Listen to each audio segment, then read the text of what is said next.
बिस्मिल्लाहिर्रहमानिर्रहीम। काफ़ी अरसे गैर हाज़िरी के बाद आज हमने वीडियोस का ये सिलसिला दोबारा से शुरू किया है। और जब हमने ये वीडियोस शुरू की थी तो हमारा मेन फ़ोकस उस वक्त एक पैंडेमिक चल रहा था, आप सब जानते हैं, कोरोना। और अल्लाह का शुक्र है कि अब सूरत हाल काफ़ी कंट्रोल में है। और हमारा ये एक सेपरेट वीडियो चैनल बनाने का मकसद यही था कि हम लोगों में अवेयरनेस फैलाएँ बीमारी के बारे में। एक पेशेंट का हक होता है, राइट ऑफ द पेशेंट, कि उसको उसकी बीमारी के बारे में इल्म हो, उसको कौन सी दवाई दी जा रही है, उसका कौन सा ऑपरेशन किया जा रहा है, ये उसका हक होता है। बदकिस्मती से पाकिस्तान में जब मरीज़ डॉक्टर के पास आता है तो वो होल सोल यही समझा जाता है कि डॉक्टर उसके लिए जो मेडिसिन प्रिस्क्राइब करेगा या जो सर्जरी एडवाइस करेगा तो पेशेंट ने उसको फॉलो करना होता है। ऐसा नहीं है। मेरा ज़िंदगी का जो एक मकसद है कि right medicine and right decision for the right patient.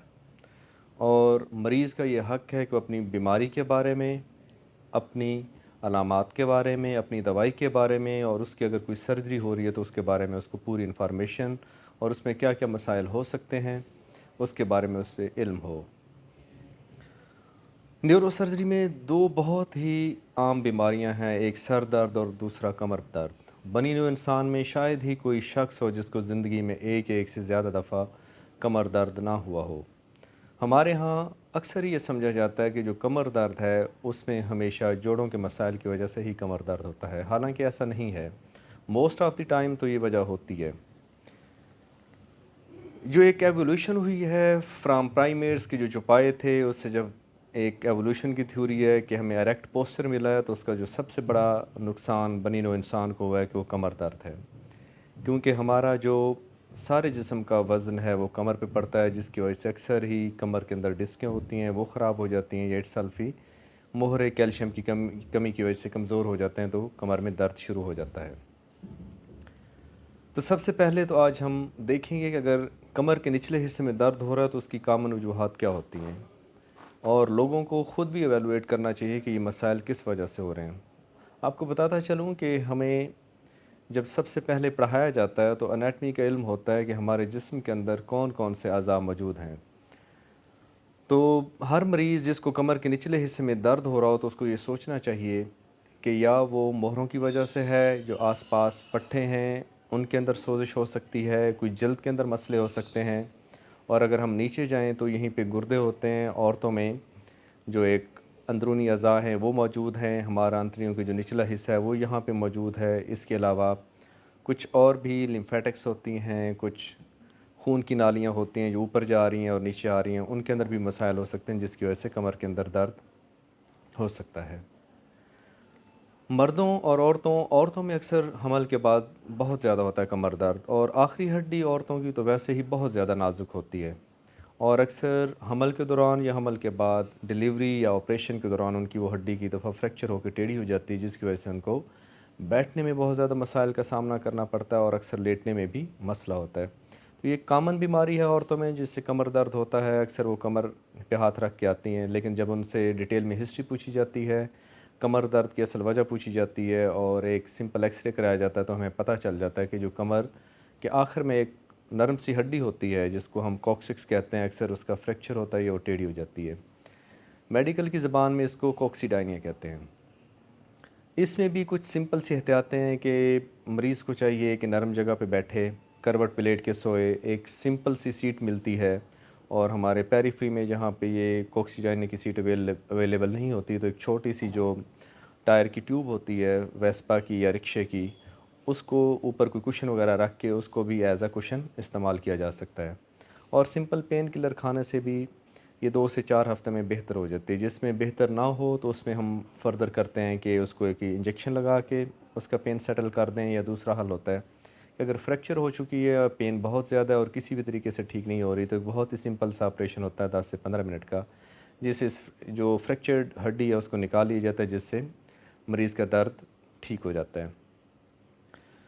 जो हमारे यहाँ बहुत सारी मिथ्स हैं कि कमर का ऑपरेशन नहीं करवाना चाहिए।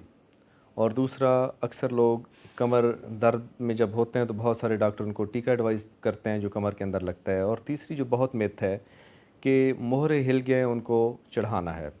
तो बहुत सारे हमारे मशहूर कुछ कायरोप्रैक्टिस हज़रात हैं, जो इधर पेरिफेरीज़ में बहुत ज़्यादा बैठे हैं, वो क्या करते हैं कि वो एक ज़ोर से झटका लगाते हैं, जिसको कहते हैं कि एक पटाखा सा निकलता है और पेशेंट का दर्द ठीक हो जाता है। तो आज जो जो कुछ मिथ्स हैं, इनके बारे में भी बात करेंगे कि ऐसा करना चाहिए, नहीं करना चाहिए, लोग कमर के ऑपरेशन से क्यों ज़्यादा घबराते हैं और ये अक्सर दर्द होता क्यों है।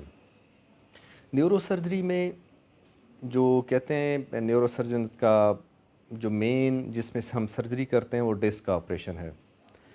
डिस्क जो होती है कॉमनली किसी बीमारी की वजह से नहीं हिलती, कमज़ोरी की वजह से एक डिजेनरेटिव प्रोसेस है, उम्र के साथ साथ होता है, कुछ लोगों में ये जल्दी स्टार्ट हो जाता है। तो डिस्क का जो बाहर वाला पर्दा है वो कमज़ोर हो जाता है, जिससे इसका अंदरूनी हिस्सा फट के बाहर आ जाता है। जब भी ऐसे होता है तो मरीज़ को शुरू में कमर में दर्द होता है, बाद में ऐसा-ऐसा ये टाँग की तरफ आने लग जाता है और अक्सर जब ये टाँग में आ जाता है तो कमर का दर्द ख़त्म हो जाता है। कई दफ़ा ऐसा होता है कि जो डिस्क ख़राब होती है किसी और बीमारी की वजह से, जिसमें इन्फेक्शंस बहुत कॉमन है। हमारे यहाँ ट्यूबरकुलोसिस, टीबी का एक मर्ज़ ऐसा है जो कमर की डिस्कों के एंड्स को भी ख़राब कर देता है। तो अगर किसी की डिस्क हिली हुई है, उसका हम अमूमन जो टेस्ट करवाते हैं वो एमआरआई टेस्ट है। अगर एमआरआई टेस्ट पे नज़र आ भी जाए कि इसकी डिस्क फट चुकी है या हिल चुकी है, तो हर मरीज़ के लिए ज़रूरी नहीं है कि उसका ऑपरेशन किया जाए या उसको कमर में टीका लगाया जाए। तो ये एक जो स्पेशलिस्ट डॉक्टर है वही आपको गाइड कर सकता है कि इसमें ऑपरेशन करना ज़रूरी है। मैं वैसे मरीज़ों की मालूमात के लिए बताता चलूँ कि 3 ऐसी सूरतें होती हैं जिसमें ऑपरेशन करना इंतहाई ज़रूरी हो जाता है। इसमें सबसे बड़ी जो वजह है जिसमें ऑपरेशन करना ज़रूरी हो जाता है कि अगर पेशेंट जो मरीज़ कहे कि उसके पेशाब पखाने का कंट्रोल डिस्टर्ब हो रहा है, क्योंकि एक इमरजेंसी होती है। अगर ऐसी सूरत हाल हो तो विद इन 72 आवर, ये बहुत लेट भी करें तो within a week surgery हो जाना चाहिए। तो उसमें से भी 50-60% लोगों का दोबारा पेशाब या पखाने पे कंट्रोल बहाल होता है, अक्सर का बहाल नहीं होता। दूसरी वजह कि अगर उसकी वजह से डिस्क हिलने की वजह से किसी मरीज़ का पाँव कमज़ोर हो रहा है, तो उसमें भी ऑपरेशन करना इंतहाई ज़रूरी हो जाता है। और तीसरी वजूहात जो सबसे अहम है कि अगर दर्द इतना ज़्यादा है, पेशेंट पेन किलर्स को टॉलरेट नहीं कर सकता, या पेशेंट के अंदर कोई ऐसा मर्ज़ है जिसमें हम ज़्यादा प्रोलॉन्ग्ड पेन किलर नहीं दे सकते, तो उसमें फिर ये ज़रूरी हो जाता है कि पेशेंट को ऑपरेट किया जाए। हमारे यहाँ शायद अनड्यू सर्जरीज़ हुई हैं, या एक ये भी है कि हमारे यहाँ पेशेंट बहुत डिलेड सर्जरी करवाते हैं। अक्सर जिसमें सर्जरी होना चाहिए, हमारे यहाँ ये भी है कि बहुत ज़्यादा लोग डरते हैं तो डिलेड सर्जरी करवाते हैं, जिसकी वजह से कमर दर्द के मरीज़ अक्सर ठीक नहीं होते। और दूसरा ये भी होता है कि जब कमर दर्द की वजह से डिस्क का ऑपरेशन कर भी दी जाए, तो उस पेशेंट के लिए ज़रूरी होता है कि वो अपनी ज़िंदगी के अंदर कुछ तब्दीलियाँ लेके आए। लेकिन हमारे यहाँ लोग जैसे ही दर्द से निजात हासिल करते हैं तो उसके बाद अपनी वही रूटीन फ़ॉलो करते हैं जो पहले कर रहे होते हैं। तो इसकी वजह से उनकी वही डिस्क का कुछ हिस्सा दोबारा बाहर आ जाता है, या उससे ऊपर या नीचे वाली डिस्क हिल जाती है।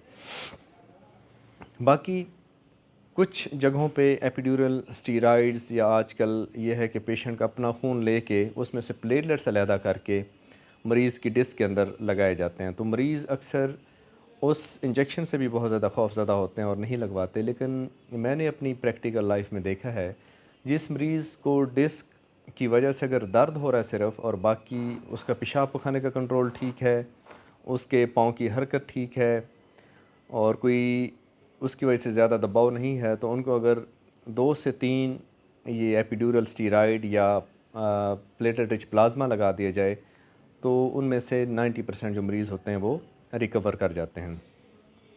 तो कुछ ऐसे मरीज़ जिनको अगर बता दिया जाए, समझा दिया जाए और उस पे राज़ी हो जाएँ, तो उनको इससे काफ़ी बेहतरी मिलती है। बाकी जो ये है कि अगर एमआरआई पे कोई वाज़ेह डिस्क नज़र नहीं आ रही और सिंपल बैक एक है, तो क्लिनिशियन को भी चाहिए, मेरे जूनियर्स को भी चाहिए और पेशेंट को भी चाहिए कि फ़र्दर अपने टेस्ट करवाएँ। क्योंकि देखिए, डिस्क एक बहुत आम वजह है कमर दर्द की, लेकिन इसके अलावा बहुत सारी बीमारी हैं। कुछ बीमारियाँ जिनको हम कहते हैं कि ऑटो इम्यून डिज़ीज़ होती हैं, जिसमें हमारे जिस्म के अपने खून के खुलिये, हमारे जो जिस्म के खुलिये हैं उनके ख़िलाफ़ रिएक्ट करते हैं और उसकी वजह से जो जोड़ ख़राब होना शुरू हो जाते हैं। तो अगर कोई ऐसी बीमारी सस्पेक्ट कर रहे हैं तो उसमें न्यूरोसर्जन से ज़्यादा आपको रूमेटोलॉजिस्ट बेहतर मशवरा दे सकता है। तो एमआरआई पे अगर कोई ऑब्वियस डिस्क नज़र नहीं आ रही, पेशेंट मुस्तकिल पेन में रहता है, तो उसको चाहिए कि किसी रूमेटोलॉजिस्ट से मिलके ऐसी बीमारियों का भी पता, ताकि पता भी चलाया जा सके और उसका तदारुक भी किया जा सके। बाकी मोस्ट ऑफ़ द टाइम जो मैंने देखा है कि जो कमर दर्द के मरीज़ आते हैं हमारे यहाँ, जो अक्सर फ़ीमेल्स आती हैं, उनमें साइकोजेनिक या प्रेगनेंसी के बाद कैल्शियम की डेफ़िशिएंसी, विटामिन डी की डेफ़िशिएंसी, उनके जो यूटीआई पेशाब पखाने के इन्फेक्शंस, उनके जो अंदरूनी अज़ा हैं उनके इन्फेक्शन पीआईडी जिसको कहते हैं, उनकी वजह से पेन ज़्यादा होता है। तो इसलिए क्लिनिशियंस के लिए भी और पेरिफेरी में जो डॉक्टर्स काम करते हैं उनके लिए भी ज़रूरी है कि देखें, जब तक आप बीमारी की तशख़ीस नहीं कर सकते आप उसका इलाज नहीं कर सकते। और हर बैक एक में एमआरआई करवाना भी ज़रूरी नहीं होता। अगर किसी पेशेंट में ऐसी कोई चीज़ें हों कि जिसमें उसको रात को दर्द होता हो, कमर पे हाथ लगाएं वो टेंडर हो, एक्सरे में कोई आपको लगे कि मोहरा डैमेज हो रहा है या डिस्क स्पेस कम हो रही है या पेशेंट का वज़न बहुत ज़्यादा कम हो रहा है या उसको कोई ना कोई उसकी वजह से जिस्म के निचले हिस्से में कोई कमज़ोरी महसूस हो रही है, तो उसमें एमआरआई कराना इंतहाई ज़रूरी है। बाकी पेशेंट की हिस्ट्री और एग्ज़ामिनेशन बहुत ज़रूरी है ताकि पता चलाया जा सके इस कमर दर्द की वजह क्या है। बाकी एक जो हमारे लोग मोहरे चढ़वाते हैं, कायरोप्रैक्टिस दुनिया में एक एस्टेब्लिश्ड फ़ील्ड है। मुझे किसी भी तरीक़ा इलाज पे कोई एतराज़ नहीं, लेकिन मेरा जो पेशेंट्स को बताने का मकसद है कि हमेशा इलाज उसी वक्त मुमकिन होता है, चाहे वो एलोपैथिक हो, होम्योपैथिक हो, किसी हकीम साहब का हो, कोई कायरोप्रैक्टिस हो, कि बीमारी की तशख़ीस हो। कमर दर्द में भी कुछ चीज़ें ऐसी हैं जिसमें कायरोप्रैक्टिस का बहुत ज़्यादा रोल है। लेकिन देखिए, अगर पेशेंट को कमर दर्द किसी इन्फेक्शन की वजह से हो रहा है, टीबी की वजह से हो रहा है, किसी कैंसर की वजह से हो रहा है, उसके मोहरे पहले ही विटामिन डी और कैल्शियम की वजह से कमज़ोर हैं, तो उसमें कायरोप्रैक्टिस का कोई भी रोल नहीं है। वो कुछ करेंगे भी सही तो उसमें आपकी बीमारी बढ़ जाने का ख़तरा है। इसके अलावा अगर दर्द की वजह किसी और अज़ा की वजह से है, कि अगर उसको कोई यूटीआई है, उसको कोई वही अंदरूनी अज़ा का इन्फेक्शन है, तो उसमें भी कायरोप्रैक्टिस का कोई भी रोल नहीं है। फ़िज़ियोथेरेपी बहुत अच्छी है, लेकिन बात फिर वही आ जाती है कि अगर राइट डायग्नोसिस है फॉर राइट पेशेंट, और इसमें जो पेन किलर्स की जो ज़रूरत है वो बहुत ज़्यादा कम हो जाती है। हमारे यहाँ मैंने देखा है, बहुत सारे लोग ऐसे आते हैं जो पेन किलर्स के एडिक्ट हो चुके होते हैं। हमारे यहाँ हमारे जो मेरे जूनियर्स हैं पेरिफेरी में लोग प्रैक्टिस करते हैं, वो बहुत जल्दी ओपियाइड्स रिकमेंड करते हैं बैक एक के लिए, मसल रिलैक्सेंट एडवाइस करते हैं, और जो एंटी एपिलेप्टिक्स हैं पेन के लिए, जैसे प्रीगैबालिन है। तो मेरी अपने जूनियर्स को नसीहत है कि अगर कोई पेशेंट बैक के साथ है तो उसको पहले सिंपल पेन किलर दें। अगर उसको कोई न्यूरोलॉजिकल डेफिसिट हो, सेंसरी लॉस हो, तो फिर उसमें जो एंटी एपिलेप्टिक्स वाले पेन किलर्स हैं लाइक प्रीगैबालिन या लिकोसामाइड, उनको ऐड करें। मसल रिलैक्सेंट को अवॉइड ही करना चाहिए, क्योंकि अगर इन्फेक्शन की वजह से उसको पेन हो रहा है, आप मसल रिलैक्सेंट देंगे तो उसकी बीमारी हमेशा वर्स करेगी। और दूसरा, हमेशा पेशेंट को गाइड करना चाहिए कि 1 वीक या 2 वीक से ज़्यादा पेन किलर्स ना खाएँ, उसको टेपर करें। और ख़ुसूसन अगर आप उनको ये प्रीगैबालिन दे रहे हैं, मसल रिलैक्सेंट दे रहे हैं, तो वो उनको एहतियात से इस्तेमाल करना चाहिए। बहुत सारे पेशेंट ऐसे होते हैं जो इनके एडिक्ट हो जाते हैं, फिर इनके बगैर उनको नींद ही नहीं आती। और प्रीगैबालिन में तो मैंने बहुत ज़्यादा देखा है कि अक्सर लोग वेट गेन कर लेते हैं और बाद में उनको फिर ओवरवेट की वजह से प्रॉब्लम्स स्टार्ट हो जाते हैं। और एमआरआई में अगर ऑब्वियस डिस्क नज़र आ भी रही हो, तो उसमें भी लाज़मी नहीं होता कि उस पेशेंट की सर्जरी की जाए। तो इस सारी डिस्कशन में जो मेरा आप लोगों से एक इल्तमास है कि हमेशा अपनी बीमारी को समझें, राइट क्लिनिशियन फिजिशियन को चुनें, और मेरे अपने जूनियर्स डॉक्टर्स और कुलीग से भी यही रिक्वेस्ट है कि हमेशा right medicine for the right patient and right surgery for the right patient का मोटो होना चाहिए। अल्लाह ताला हम सब का हामी नासिर हो, व मा अलैना इल्लल बलाग।